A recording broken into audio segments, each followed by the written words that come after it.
Hani wanabuju minande aseajenebe quim quadudem. My spirit name is Blue Sparkling Water Woman. I'm from the Vere clan. I also carry another spirit name, Healing Thread of the Forest. I'm very honored and humbled to have all of you here to share energy with and to meditate. It's really important that we remember who we are and why we came here and what our purpose is and not lose sight of that. I met Lazanne at an alien expo. Something struck me about Lazanne. Experiencers were describing some of their abduction stories, and Lazanne said that she recognized some of the beings that were described, but she wouldn't necessarily call them aliens. I never really connected the beings that I would work with or see or help heal people with. You could consider them, you could call them aliens if you want, I guess. I have a small business in Sudbury, Ontario. It's called Vere Golden Journey. I think I'm here to help people find their own divinity and develop their own gifts and clear their own energies, to show people that, we have all the knowledge inside of us to be able to ascend, and you just need somebody to say, look within yourself.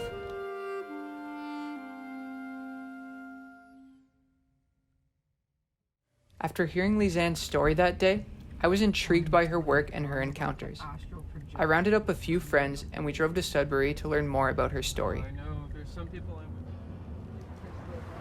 My name is Lazanne Leclaire. I'm a career woman. I have children. I have stepson and grandchildren. I'm a mother, aunt, sister, daughter. Well, I'm Vere clan, I found out. Vere clan people, usually they're the medicine keepers. They protect the community.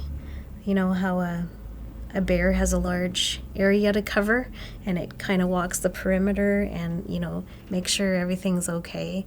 It finds all the medicines in the forest and, takes care of its young. And it's passive, but if you cross it, well, it will get justice done.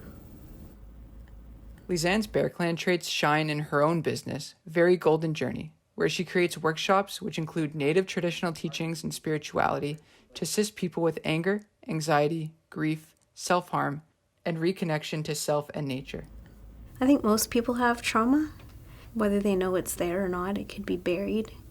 Sometimes it'll dictate how you react to things. For example, like an anger outburst or something triggers you, and it's connected to a belief system maybe that you had before you were 5 years old. It can be negative, but you can also turn it to a positive because, people that have been through trauma and have gone through it and survived and came out the other end, they're able to assist others. And we need to be more open and also remove the stigma of talking about trauma, of saying, okay, I went through trauma. I have anxiety, I'm stressed or something, we're always so afraid to talk about those things. And that's what we need to do, is to bring these things out, talk about it, and find support. Later that evening, we participated in one of her meditation circles. The idea is this is where we bare our soul and speak the truth, and we live and we learn and we grow.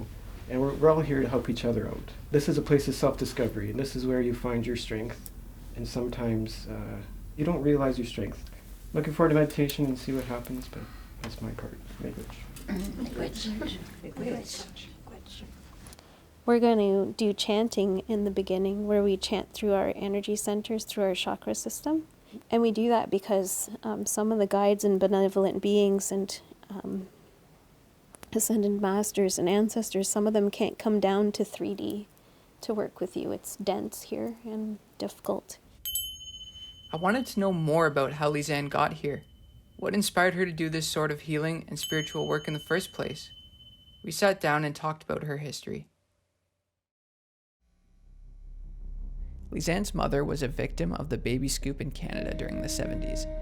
Canada's baby scoop era refers to the post-war period from 1945 to 1988, when over 400,000 unmarried pregnant women were housed in maternity group homes, which were managed by churches and partially funded by the Canadian government. People there serving the food, they would just degrade the women, so it made them feel like, that socially it wouldn't be acceptable to be a young mother. They also had a room separate from the hospital for delivery. They brought them through underground to that room to deliver, and they just left them, alone to deliver by themselves. And then the babies were taken from the mother without them even being able to see them, or some of the mothers were told that their babies were deceased.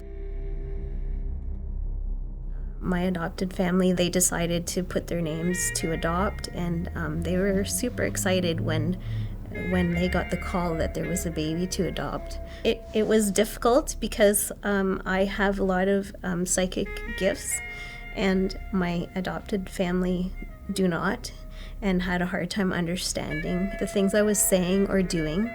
I realized that the things that I knew about spirits and visitors and other dimensions and benevolent beings, that most people don't see those things. So I kind of let my spiritual side just hide in the closet, I guess.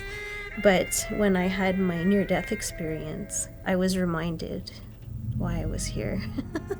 I was laying in my bed and I was praying, and all of a sudden this native man walks into my room. Long hair, white regalia, blue beads, and he had his medicine bundle with him, and he did ceremony over me. And I was awake, and I'm looking at this. I'm like, wow, he's here to help me. I've been praying for my relationship at the time. It wasn't a good relationship. So I thought that that's what he was there for. But 3 days later, I had my near-death experience.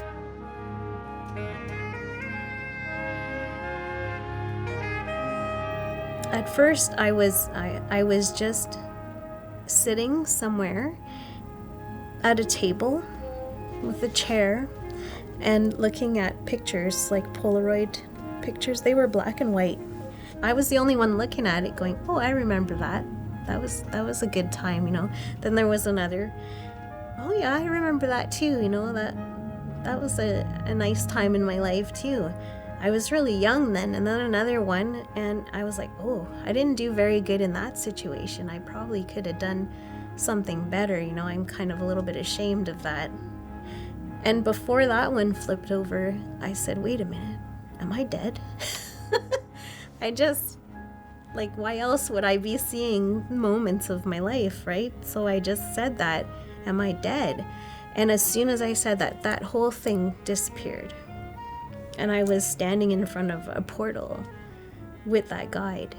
And the energy behind it was like purple and pink and, just blended colors. It was just like a beautiful swirl of energy. And you could feel the energy emanating from it. Like the love and the peace and it just felt like home.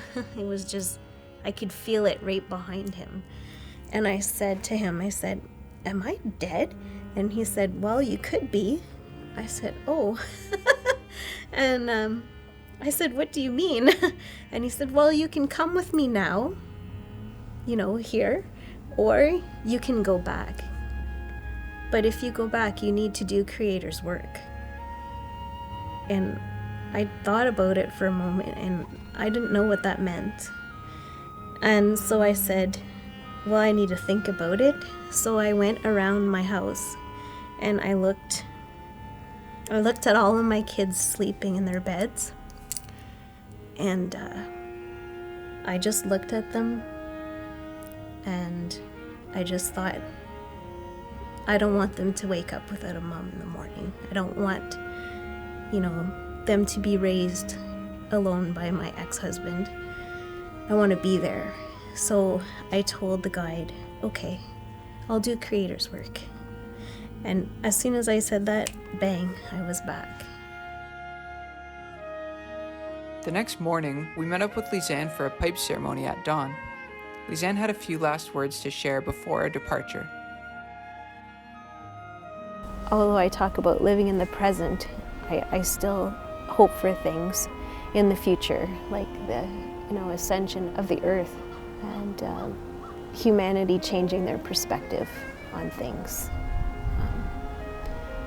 Right now with my shop, I'd like to expand that to a place that would have some land where people can stay, up to a year at least. I think people need a good year of healthy choices to make a good change in their life. It's needed here. It's probably needed everywhere.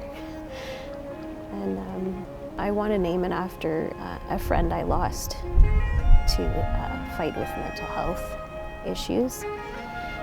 And so it's going to be called Northern Star Women Wellness Center. So I'm excited for that. Lazanne's inspiring near-death experience opened a new chapter in her life as she strives to do creator's work. She planted a small seed with Vere Golden Journey that has impacted many members of her community. This seed is just starting to sprout as her aspirations lead her to expand her practice and help even more people.